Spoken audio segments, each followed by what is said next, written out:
What's going on, folks? Ted from Nerd Immersion here, and we're finally getting back to covering Bigby's Glory of the Giants. This time we're talking about the new magic items. I'll tell you right now, prepare, because this is going to be a long one. There are several artifact-level magic items in this book, and as such, there will be a long, lengthy description of what's in there. Also, I guess potential spoilers. I feel like you would know that from the title of the book, but considering Bigby's Glory of the Giants isn't an adventure, it's just a source book, feel like it's more likely people will look things up. But if you don't want to have these magic items spoiled for you in any way, this is your opportunity to click away now, and hopefully you'll get some of these as a random drop in one of your campaigns.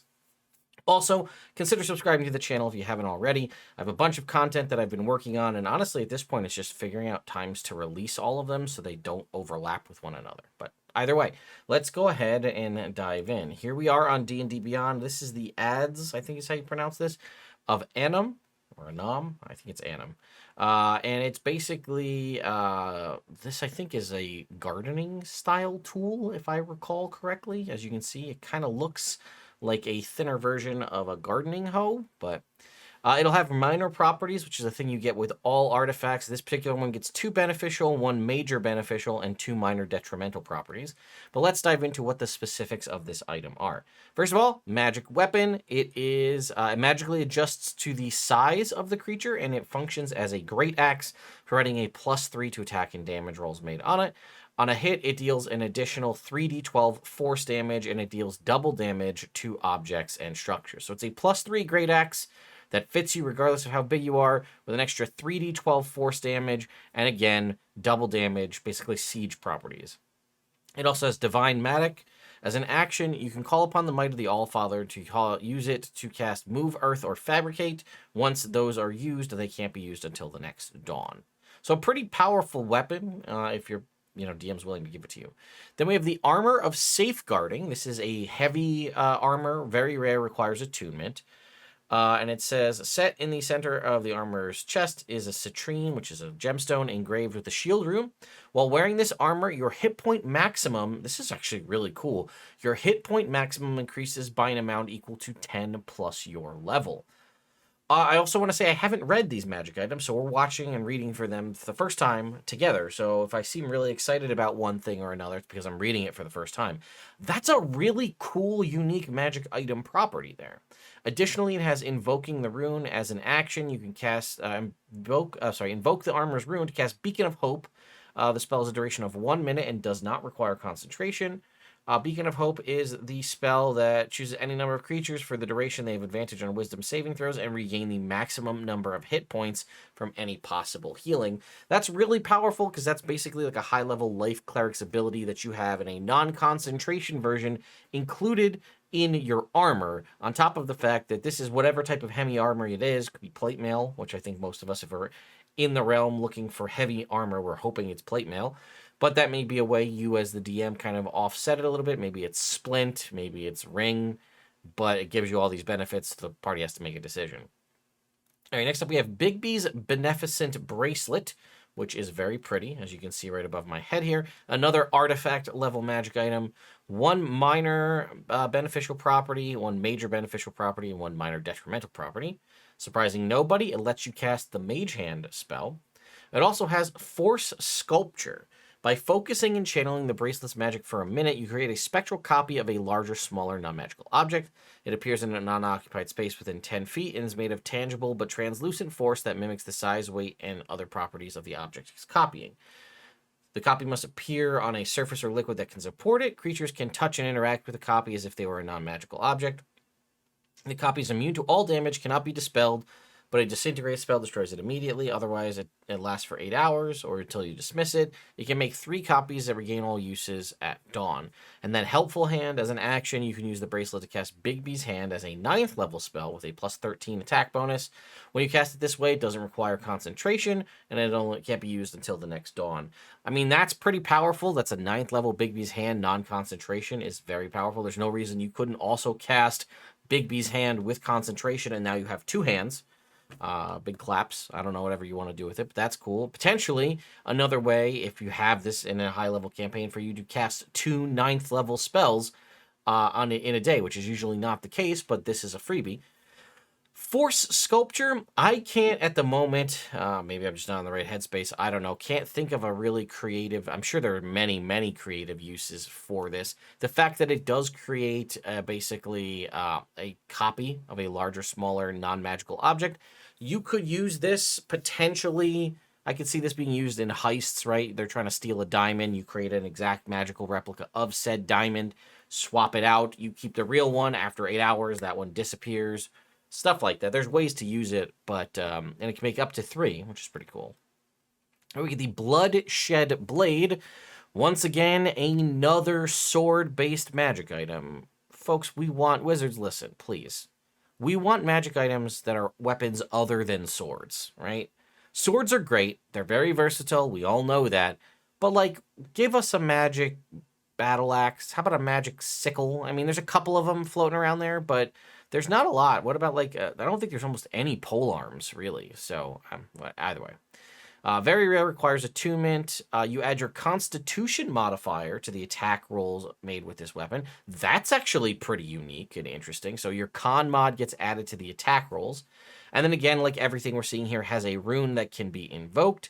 When you target a creature with an attack using this weapon, you can invoke the sword's rune, causing it to flare with crimson light, infusing your attack with bloodthirsty precision. When you spend and roll one of you can spend and roll one of your unspent hit dice and add that number to the attack roll. You can choose to invoke the rune after rolling the d20. If the attack hits, you can also spend and roll any number of your unspent hit dice and add that to the weapon's damage. Once it's invoked, it can't be done again until the next dawn.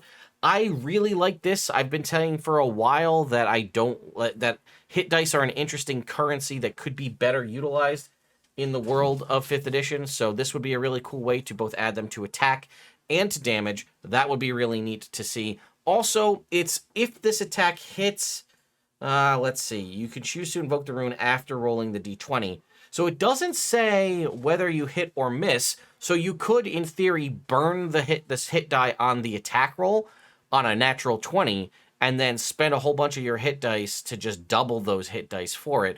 So you could really shed some blood with this if you're really looking to. All right, Crown of the Wrathbringer, a rare attunement magic item. It's a jagged iron crown.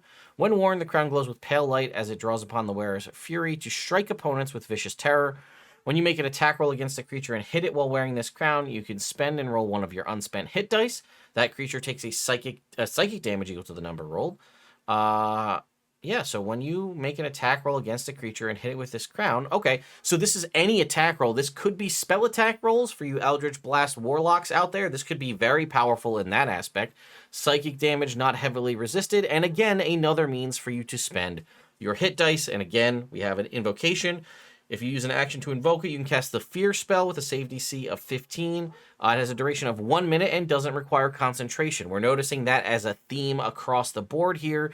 They're an action. They take an amount of time, could be more or less than the typical use, but they are no longer using concentration. It seems as though the rune itself is holding that concentration once until the next dawn. We have the Delver's Claws, a rare attunement magic item. These are leather gloves with metal hooks on them that look like mole claws. The glove is considered a simple melee weapon with the finesse and light properties that does a d4 slashing damage on a hit. While attuned to the glove, you gain a burrowing speed equal to your walking speed and blind sight to 15 feet. Again, do not underestimate the concept of a burrowing speed. You can do a lot with the ability to dig underground. Again, it depends on how your DM considers this, because you may not be able to breathe if you find yourself trapped underground when you're digging. But you also can see, you can dig 15 feet down, and then have blind sight up to 15 feet, dig 14 feet down rather, and have blind sight up above, so you could lay an ambush that way.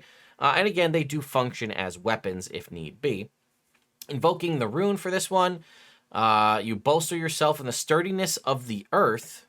With the sturdiness of the earth, sorry. Spend and roll any number of unspent hit dice up to the amount equal to your proficiency bonus. You regain hit points equal to that amount plus your constitution modifier. These are really interesting magic items. I gotta say, I'm very excited to see what the Book of Many Things book looks like, considering we know that's going to have a bunch of magic items, because they are doing a pretty good job so far with the Bigby's magic items.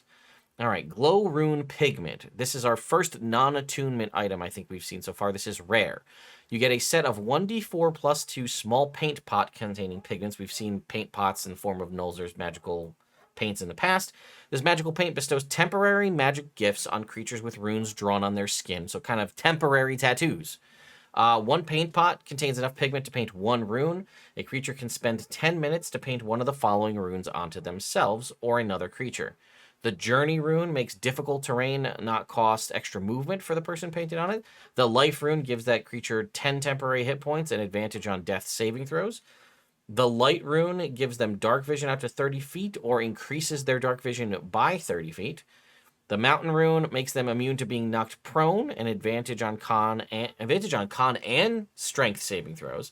And the Shield rune gives them advantage on dexterity saving throws against effects that deal damage, which is probably one of the best uses for it. A creature can only benefit from one painted rune at a time, so a new rune painted basically nullifies the original. It lasts for 8 hours or until painted creature uses its action to wipe away the rune. Only the painted creature can wipe it away, which is important, so nobody else is going to be able to wipe that off of you.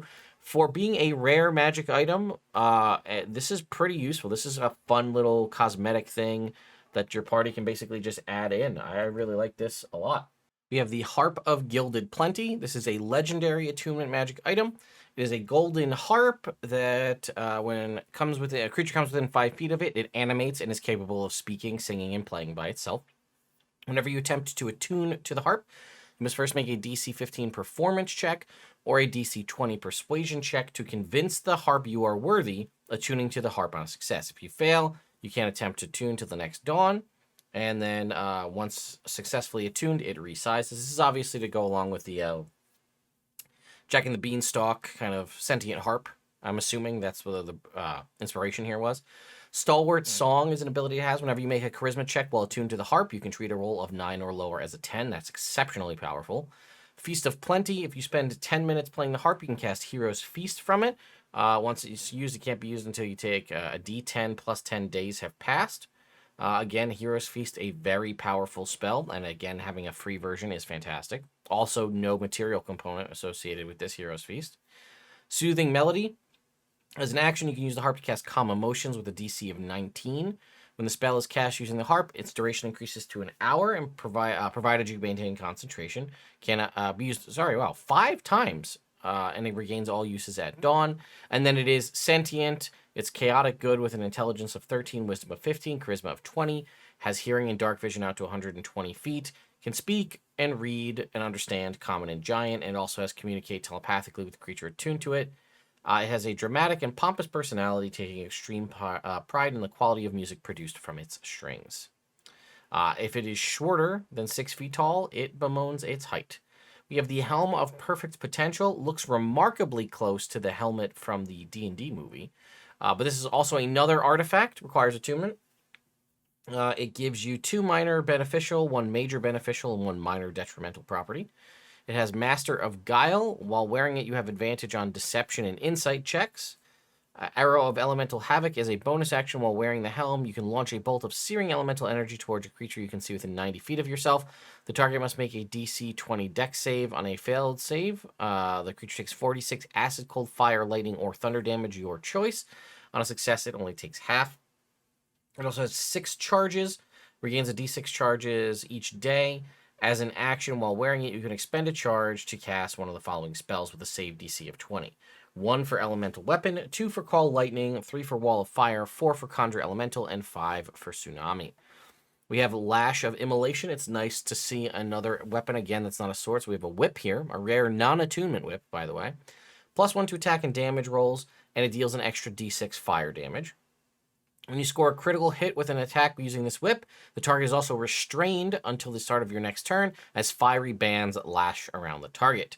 If you choose to invoke the rune, when you attack and hit with the whip, you can cause use your reaction to invoke the whip's rune. Doing so increases the extra fire damage dealt by 2d6.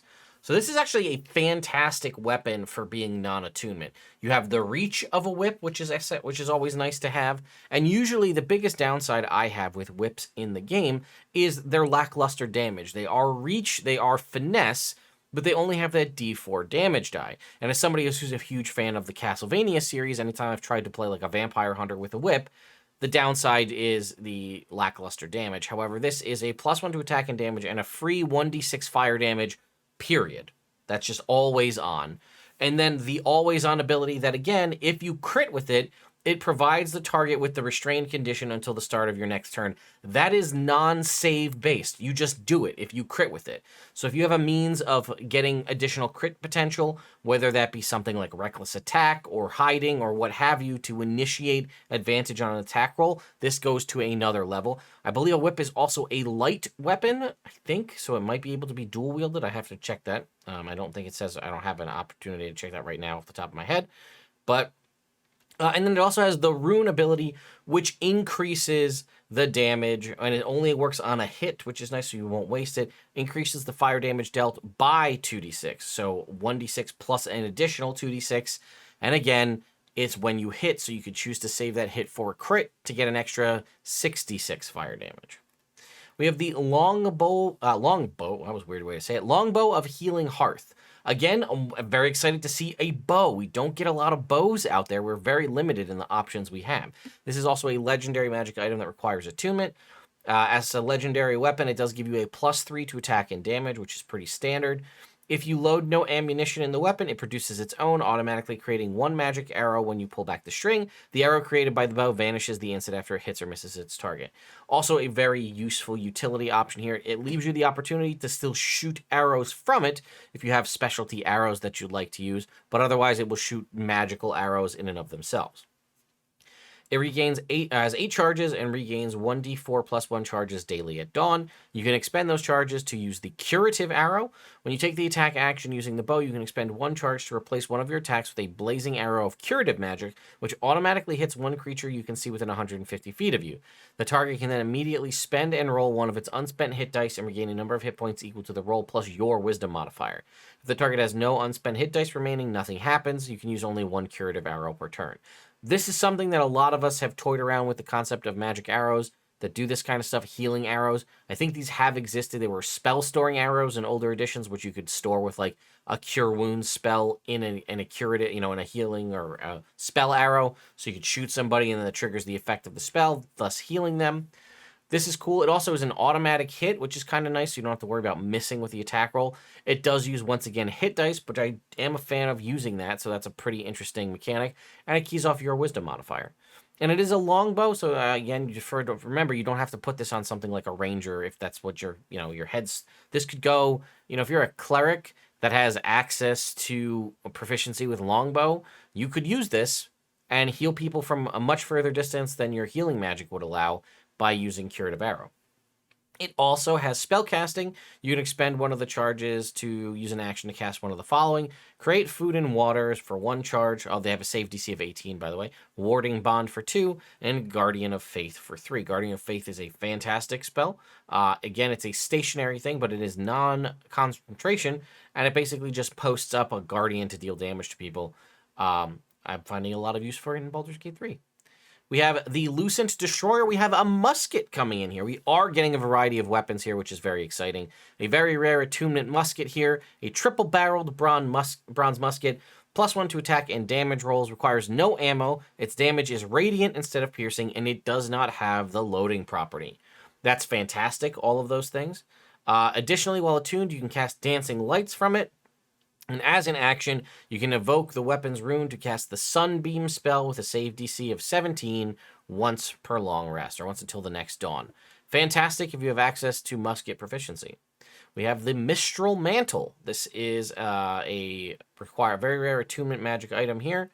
While wearing this cloak, you have resistance to cold damage. Additionally, when you move within 5 feet of a creature, you can cause the cloak's cold wind to buffet the creature.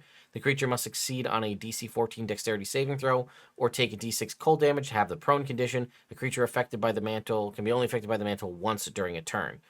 Also, it says you can cause the cloak, which means it means you don't have to do this.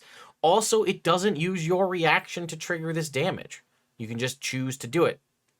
And then lastly, if you invoke the rune, you can use the mantle to cast Sleet Storm with a save DC of 14. When you use the mantle to cast the spell, the area of the spell isn't difficult terrain for you, and you can see through it normally, ignoring heavy obscured penalties once until the next dawn. We have the Nimbus Coronet. This is a bronze circlet, very rare magic item that also requires attunement. While wearing this circlet, you take no damage from falling. Additionally, as a bonus action, you and everything you are carrying can teleport to an unoccupied space you can see within 15 feet of yourself, reappearing in a puff of shimmering clouds. So just a 15-foot teleport, and I think that's unlimited. Okay.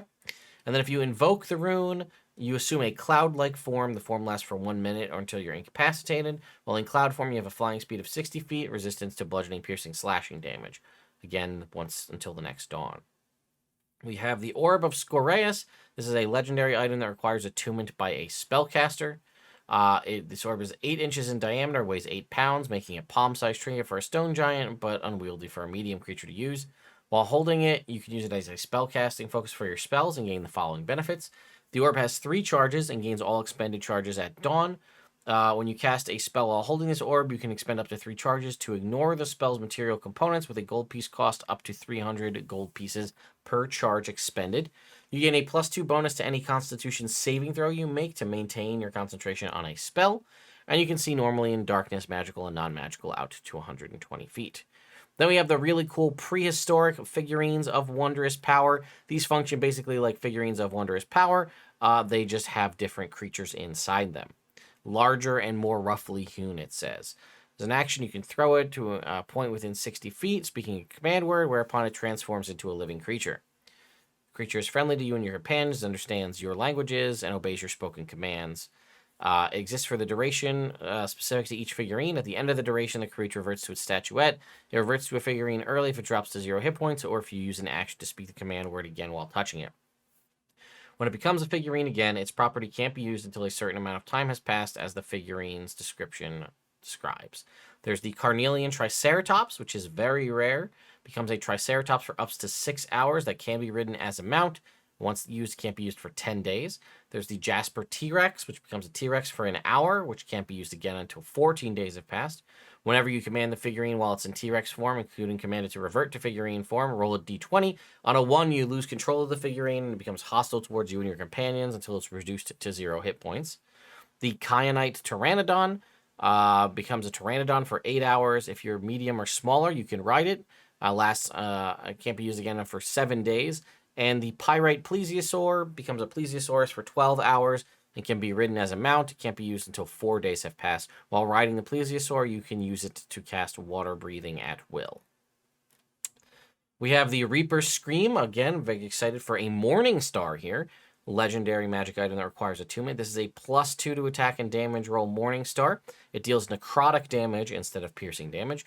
When you attack a creature with this weapon and roll a 20 on your attack roll, you gain 10 temporary hit points. Any creature that hits you with a melee attack while you have 1 or more of these temporary hit points takes 10 necrotic damage. So this is almost like a non-spell version of Armor of Agathis, except it's necrotic-based as opposed to ice-based.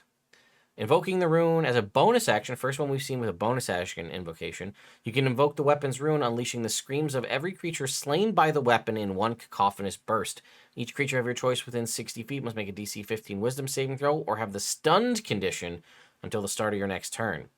Can't be used again until the next dawn. That's pretty powerful. I mean, it's a lower DC, but if it works, it's a 60-foot AoE stun potentially. We have the Ring of Amity, which is very rare and requires attunement. When you first attune to this ring, you can touch one willing creature and form a magical bond between the two of you. While the bond lasts, whenever you are subjected to a spell or magical effect that restores hit points, the bonded creature also receives the benefits of that spell. You can bond with a different creature whenever you finish a long rest, provided that you can touch that creature and that creature is willing. A creature can benefit from only one Ring of Amity's bonds at a time. And then if you invoke the rune, when the bonded creature hits a target with an attack roll, you can use your reaction to invoke the ring's runes. If you're within 60 feet, the bonded creature's attack then turns into a critical hit. Wow, this is powerful. You definitely could see this combo with something like a rogue or a paladin. The paladin obviously has inborn healing, so whenever the bonded creature gets healed, for example, you'll get those benefits, and you can turn their regular hit into a crit. And again, on something like a rogue or a paladin, this can be absolutely decimating. We have the Sanctum Amulet, a very rare attunement amulet here. While wearing this item, you have resistance to necrotic damage, and you can cast the Spare the Dying spell as an action or bonus action. To invoke the rune, when a creature you can see within 60 feet of you is reduced to 0 hit points as the result of taking damage, you can use your reaction to invoke the item's rune, causing them to drop to 1 hit point instead. Again, the first reactionary use of a rune invocation. We have the Shield of Blazing Dreadnought, a legendary shield here. You can use a bonus action to activate the shield, causing glowing lava to flow through the shield's grooves for 1 minute. While the shield is active in this lava state, you get the following benefits. Immunity to fire damage. As a reaction, you can cause the shield to flare with cleansing fire of the god Surtur. Choose one creature you can see within 30 feet of yourself. You can choose yourself. One disease or condition of your choice affecting this creature ends immediately. It can be blinded, charmed, deafened, or poisoned. You get a shield bash attack. Finally, we've been wanting a shield bash attack in the game as a general base rule for a long time, but nice to see it finally show up in some form. When you take the attack action on your turn, you can replace one of your attacks with a shield bash, targeting one creature you can see within 5 feet. The target must make a strength saving throw, DC equals 8 plus your proficiency bonus plus your strength mod. On a failed save, the target takes 3d6 bludgeoning damage plus 3d6 fire damage and is knocked prone. On a successful save, they take half as much damage. You can use the shield bash only once per turn. Once it's been activated, it can't be activated again until the next dawn. I don't think, does it say how long? For 1 minute is the activation. We have the Staff of the Rooted Hills, a rare staff that requires attunement. Gives you a +1 to attack and damage rolls made with it. The first time you hit any creature with the staff on your turn, they must succeed on a DC 12 strength saving throw or be restrained until the start of your next turn. As an invocation, you can invoke it and cast either Hold Person with a save DC of 12 or Speak with Plants. When cast Hold Person, the target is wreathed in spectral vines. This is again not usable until the next dawn. We have the Stonebreaker's Breastplate, a legendary breastplate. While wearing it, you have resistance to bludgeoning, piercing, slashing damage, and are immune to being knocked prone. As an action, you can invoke the rune to cast Wall of Stone with a save DC of 14. When you cast the spell in this way, you have advantage on saving throws made to maintain concentration on it. We have the Thunderbusts, a legendary pistol, a very rare pistol, non-attunement. It is a +1 pistol for +1 to attack and damage, requires no ammo, deals thunder damage instead of piercing, and doesn't have the loading property. If you invoke the rune, you can launch a ball of energy to a point you can see within 30 feet of yourself. The energy detonates into a 10-foot radius sphere of turbulent wind and thunder. The creatures in that area must make a DC 14 con save or take 3d6 thunder damage and can't take reactions until the end of your next turn. On a success, they take half as much damage only, and the rune again can only be activated once until the next dawn. We have the Warhorn of Valor. This is a rare item non-attunement. You can blow the horn as a bonus action. When you do, if you have the frightened condition, you immediately end that on yourself. You also have advantage on saving throws against being frightened until the start of your next turn. If you invoke the rune, when you blow the horn, you can invoke it, imbuing the horn's deep call with protective magic that affects creatures of your choice within 30 feet. They get a +1 to their AC until the start of your next turn. Again, invocation lasts until the next dawn. We have the Wayfarer's Boots, which are a rare attunement magic item. While you are wearing this item, your walking speed increases by 10 feet, and you have advantage on survival checks. As a bonus action, you can invoke the rune to cast Expeditious Retreat, once again until the next dawn. We have the Worm Reaver Gauntlets, very rare attunement gauntlets. While you're wearing them, your unarmed strikes deal an additional D6 force damage. That's pretty strong. Additionally, whenever you finish a long rest, choose one of the following damage types: acid, cold, fire, lightning, or poison. You have resistance to the chosen damage type until you finish another long rest.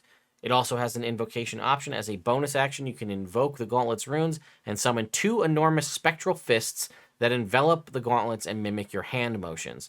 The fists can also launch themselves to strike distant opponents, returning immediately to your space after they hit or miss. The fists last for 1 minute or until you're incapacitated. While the spectral fists are active, unarmed strikes you make on your turn have a reach of 30 feet, and when you hit a creature with an opportunity attack made with your unarmed strike, the creature must succeed on a strength saving throw, DC 8 plus your proficiency bonus plus strength mod, or have the prone condition. Once invoked, they cannot be invoked again until the next dawn. This is a fantastic set of items for, obviously for an unarmed fighter. Monk's going to be my first thing that I go to, but these look really good. And then lastly, we have the Zephyr Armor, a light armor option that is rare and requires attunement. While wearing it, you have advantage on dexterity acrobatics checks and dexterity saving throws, as your movements are bolstered by gentle currents of wind. And as an action, you can use the armor to cast Wind Wall with a DC of 15 once again until the next dawn. I gotta say, folks, these are some pretty solid magic items all around. There's some real winners here, in my opinion. I really like the the Lash of Immolation and the Longbow of Healing Hearth. I like the prehistoric figurines of Wondrous Power. Those are pretty cool. And even some of the armor and stuff. And honestly, I'm probably more excited for the non-artifact level magic items in here than I am for any of the higher level legendaries and things like that. Also nice to see a variety of weapons and a variety of armor types and even a shield, which is definitely something that I think a lot of us have been asking for. We have a lot of good magic items. The majority of them come from the Dungeon Master's Guide, and it's chock full of swords, which again, swords are great, but some of us like other damage types. And the fact that we heard at the 2024 rules revision panel at Gen Con that we may and should be seeing new weapon types in the Player's Handbook 2024, which I'm hoping for things like a scythe and stuff like that. We might see new magic items associated with those as well. Let me know your thoughts and opinions in the comments down below, and I will see you all next time.